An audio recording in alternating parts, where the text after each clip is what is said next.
Assalamualaikum warahmatullahi wabarakatuh.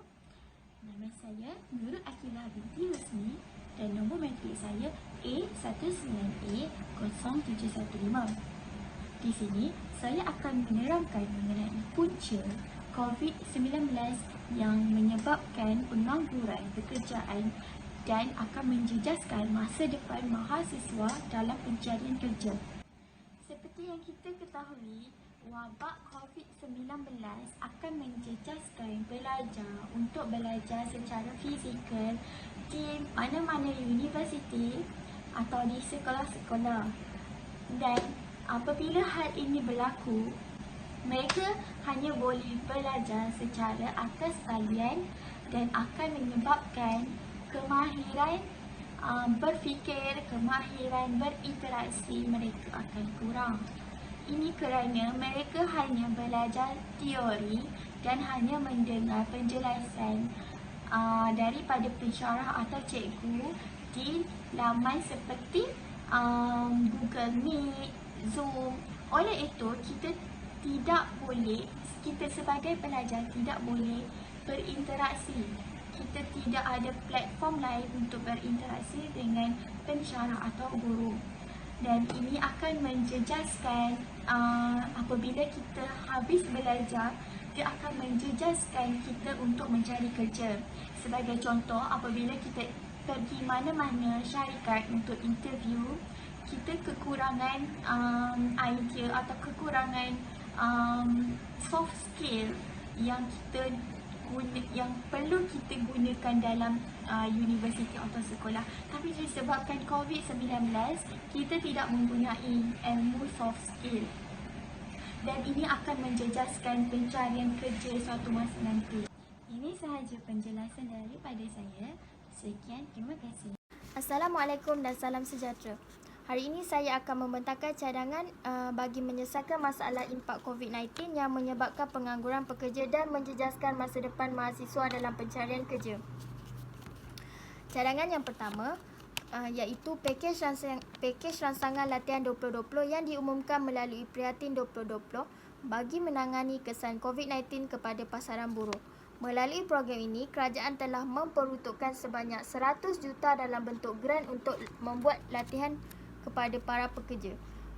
Cadangan yang kedua, program latihan dan peningkatan kebolehpasaran pekerja kepada belia iaitu SLIM, Skim Latihan Satu Malaysia.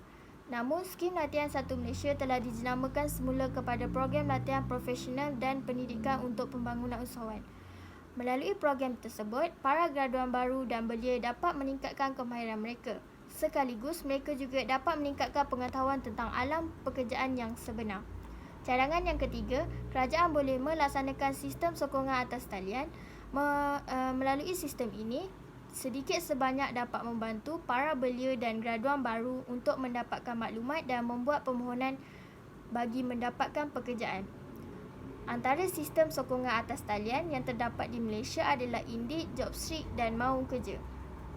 Cadangan yang terakhir, kerajaan boleh memberi bantuan kewangan untuk graduan maupun belia. Lazimnya diberikan di bawah SIP Perkeso. Melalui bantuan kewangan ini, sedikit sebanyak dapat meringankan beban mereka untuk mereka mencari pekerjaan baru. Soalan ketiga. Bagaimana kamu mendapat ilmu untuk menghasilkan cadangan penyelesaian tersebut? Nombor 1. Menurut bajet 2021, kerajaan mempertimbangkan kesukaran konvensyen baru dalam pencarian kerja. Disebabkan itu, mereka mendapat ilmu untuk memberi peruntukan bajet 2021 bagi golongan tersebut. Menurut pandemik COVID-19, ekonomi sedunia telah merosot dan banyak pekerja hilang pekerjaan. Oleh itu, Malaysia telah memberi sedikit bantuan kepada golongan penganggur agar mereka boleh mendapat sedikit bantuan untuk menyara keluarga mereka. Ia juga membolehkan penganggur tersebut mencari kerja lain atau membuat perniagaan baru untuk mendapat pendapatan bagi individu tersebut. Yang kedua, bila masa seseorang individu berfikir tentang masa depan, ia akan menyebabkan munculnya sesuatu ilmu untuk memberi manfaat kepada golongan yang sukar pada masa tertentu. seperti mahasiswa yang baru konvo menghadapi kesukaran dalam mencari kerja yang tetap untuk diri mereka sendiri.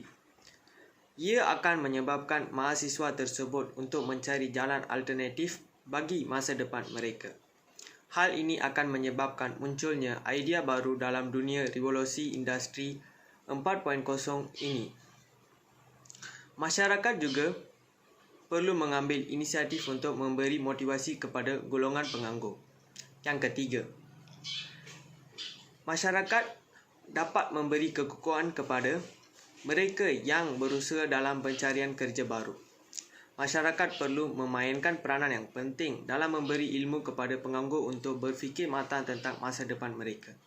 Ia akan menyebabkan penganggur tersebut untuk mencari kerja yang baru bagi mendapat pendapatan bulanan untuk menyara keluarganya.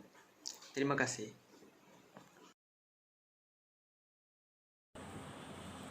Assalamualaikum dan selamat sejahtera. Nama saya Nurul Akmal binti Roslan. Nombor matrik saya A19A0707. Okey. Kaedah pengeluaran ilmu yang saya gunakan adalah kaedah induktif. Apa kaedah induktif ni? Kaedah induktif ialah penalaran kes-kes khusus kepada kesimpulan umum. Jadi kita tengok pada langkah-langkah penyelesaian yang telah disuarakan. Okey, dapat disimpulkan bahawa bantuan yang disalurkan sedikit sebanyak dapat membantu golongan terjejas untuk meneruskan kehidupan seharian. Manakala bagi mahasiswa pula atau graduan, mereka dapat menimba pengalaman yang baru di mana mereka boleh membuat perniagaan secara atas talian. Ini sedikit sebanyak dapat membantu mereka dari segi soft skillnya dan juga dapat memberi peluang mereka untuk mengenali dunia pekerjaan. Jadi di situ mereka adalah sedikit pengalaman pekerjaan untuk diberikan alasan ketika mencari kerja di masa akan datang. Dan sumber ilmu yang digunakan adalah akal. Okey, seperti mana yang kita tahu, manusia akan menggunakan akal untuk berfikir. Dalam kaedah ini kita menggunakan akal untuk mencari apakah penyelesaian untuk masalah COVID-19 ini yang beri impak kepada kehidupan di sini dan juga kepada bakal graduan di masa akan datang. Sekian, terima kasih. Assalamualaikum. Saya Muhammad Hidayat bin Abdul Razak. Nombor matrik saya ialah A19A0349. Saya akan menerangkan tentang apakah justifikasi dan rasional mengapa sumber dan kaedah tersebut digunakan. Yang pertama, saya akan menerangkan maksud justifikasi dan rasional. Maksud justifikasi ialah sesuatu alasan yang kuat sehingga menyebabkan perkara itu wajar dilakukan atau dihujahkan sebagai alasan bagi sesuatu perkara. Manakala maksud rasional pula ialah sesuatu alasan yang munasabah atau logik yang menyebabkan sesuatu tindakan, perbuatan atau pegangan. Seterusnya, saya akan menerangkan sedikit berkaitan rasionalisme dalam falsafah ilmu. Rasionalisme adalah aliran yang menerangkan kepada kemampuan akal fikiran dalam memperolehi ilmu dan mencari kebenaran. Justifikasi mengapa akal digunakan sebagai sumber kerana akal fikiran digunakan oleh manusia untuk berfikir dalam memikirkan kaedah atau cara penyelesaian bagi mengatasi masalah pengangguran pekerjaan yang akan menjejaskan masa depan mahasiswa dalam pencarian kerja akibat COVID-19.